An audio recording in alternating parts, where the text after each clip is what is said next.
биздин жарандарга бүт бар жерге арзан баада дары-дармектер жеткирет. Кыргызстанда азыр жекеменчик аптекалар абдан көп. Алардагы дары-дармектердин баалары бирчен өлчөмдө эмес. Бул маселе жарандар тарабынан айтылып келе жаткан көйгөйлөрдөн болчу. Мамлекет бааны көзөмөлгө алуу жана сапаттуу дары-дармектер менен камсыз кылуу максатында өлкө аймагында мамлекеттик аптекаларды ачуу милдетин койгон. Бүгүн Жалал Абад облусу боюнча алгачкы мамлекеттик аптека ачылды.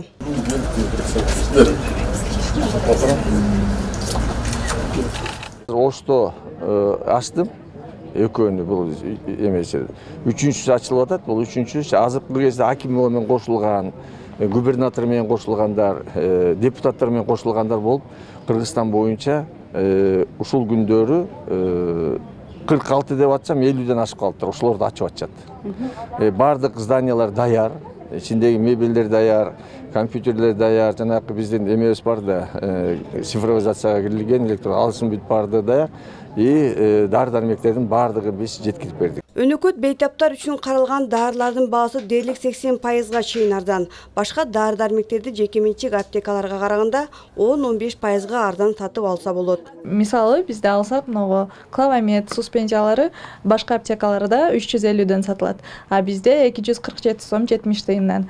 Пиковид дагы башка аптекаларда 450ден, бизде 339дан. Булар 10 сомдон башка аптекаларда средний баа коюп эле сата беришет, а бизде 5,5 сом, 6,5 сомдон сатылат.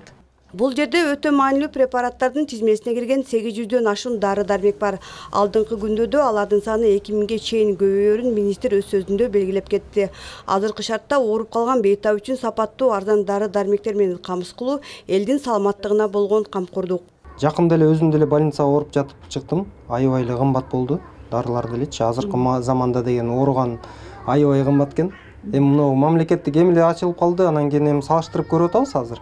Аябай эле арзаныраак болуп экен, бир 150 сом, 200 сомго чейин барат экен. Ушул күндөргө чейин бул өлкөнүн түштүгүндө ачылган 19-мамлекеттик аптека, жалпысы 50дөн ашуун аптека уюштурулмакчы.